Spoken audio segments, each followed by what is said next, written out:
Hey guys, it's your girl Key, and I'm back with another video. And today we're gonna be talking about yesterday's SmackDown. Now, first off, I'm gonna be 100%. I'm gonna be honest. I was like, in the beginning, I was like, okay, this is kind of going slow, but it surely did not disappoint me. Although Big Jim didn't come back, I'm still missing him. Still missing Big Jim. Jimmy, I need him to come back sooner rather than later, okay? He can come up on Raw. I don't care. Like, do something, Jim. Give me something. If you really mess with us, give us something, Jim. Now, it started off with Cody, Randy Orton, and KO meeting up with the Bloodline. Now, I'm going to be honest. When Jacob did not pop up, I was kind of surprised. But then I was like, okay, they got a trick coming up. But also, the fact that when, you know, everything died down, they were trying to get him at the ring. I seen Randy. I seen him. Randy wants that belt, okay? And if John Cena does not break the record, I think Randy gonna want to try to break that record, because he is not playing and he's ready to take his chances and do what he has to do. And that's the match I'm excited for. And honestly, if we're looking for WrestleMania 41's card, let's play a little around a second. You know what I'm saying? Night 1, Randy Orton and Cody Rhodes. Then we got Rock and Roman. That would be pretty fire. Now, we didn't get Candice LeRae for the Money in the Bank qualifier, but we got Tiffany Stratton, which is fine. Y'all already know where my allegiance lies is, but at the same time, I think that they're gonna try to set up for a little tag team match between Tiffany Stratton and with Nia, with Jade and Bianca. Jade and Bianca still needs to go on their generational run for real, do make some history as some tag team champions, but there's so much chemistry there and space and opportunity, you know, and I think that's what they're finna set that up. And honestly, goal right there, because Tiffany and Nia already have some chemistry outside of the ring, so it's only going to transfer in the ring and tickets will be sold. Although Candice LeRae didn't get her shot, she did such a great job when it came to the match. I was like, I'm gonna be honest, when I was watching the match, I was like, okay, she's put in too much work.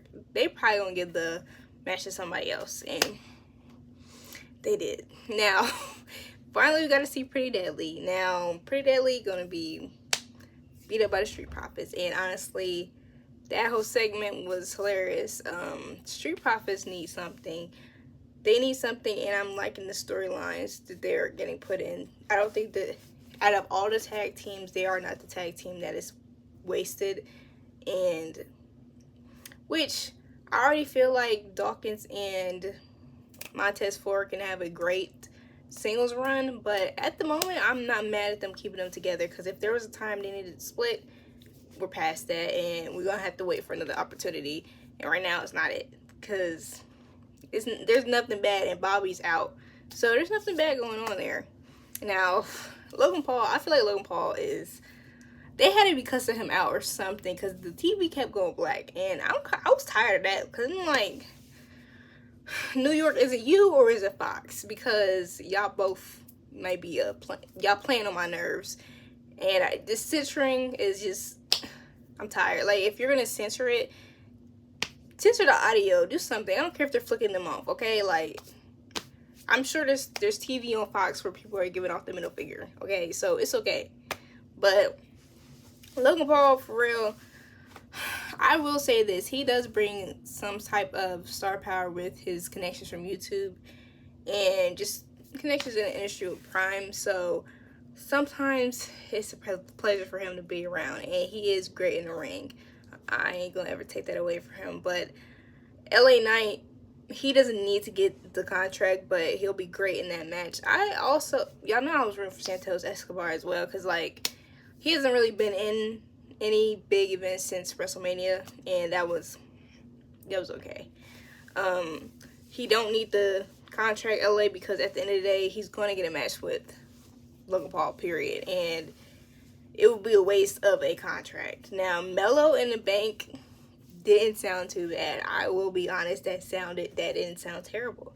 We already have a front runner though with my man Jay Uso, but at the same time, if they want to play Jay, they give me somebody else. But I'm not gonna have more than one pick, because I feel like that means I don't have any faith in Jay Uso. So we're gonna keep that. Eat in the bank. Eat in the bank. Now that Sika tribute was well done. I like this Samoan dynasty has really put in blood, sweat, and tears for this industry, and it's so great that they're able to get that recognition now. It was beautiful and well done. I almost started crying, like almost got me emotional. Now let's talk about the bloodline. Talk about the stars of the night. Shoot, we all know why y'all was at the garden. We all know.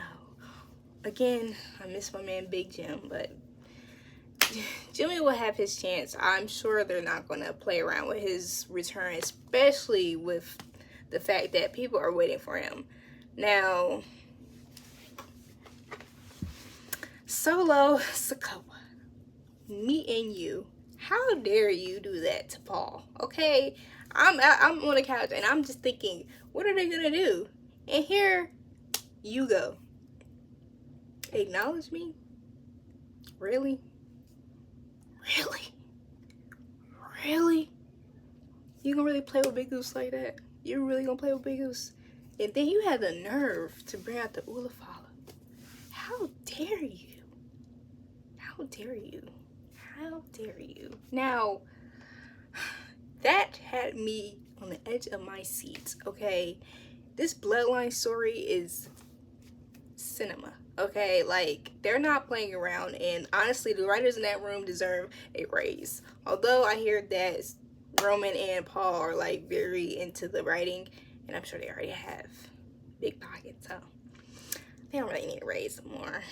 Like, they get a little raise too, but, like, this bloodline story is insane. That was the last thing anybody was expecting. But when Solo was like, you know, wise man, you are my wise man, and Jacob, he's not here, I listened to you. But then I was like, Paul might be getting kicked out.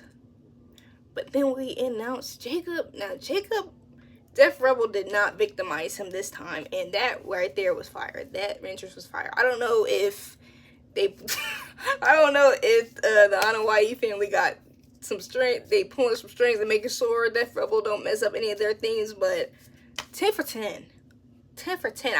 There has been no misses when it comes to the bloodline themes, and let's use those strings, guys. Let's use those strings, because Def Rebel did not attack Jacob, and that interest was fire. Jacob they gotta do something about that, because Jacob might end up overshadowing Solo, and we don't want that. We don't want that. Okay, Solo got it. But, like, the look on Paul's face when he said, acknowledge me, I was like, oh no. Oh no. Not Paul. Not Paul. Paul got jimmied. Paul got jimmied, man. And I'm like, the love of the game that Paul has, that he is taking these spots, is crazy. Like, I thought that thing with Jacob was going to be it, but the fact that he was like, yeah, put me through a table, ECW, real quick, 100%, like, oh, dang, they got Paul, though. That's crazy. That's how you know the ball finna be going crazy. Now, I felt so bad for Paul, because he got the stubble going on, like the gray is showing everything. Like, man, Paul is going through it. He was not playing though. He said, I ain't acknowledging you. And period, that's exactly what I was saying. I was like, who is you, Paul? Who is you, Solo? Okay, you are the tribal heir. Nobody has anointed you yet, and nobody is going to.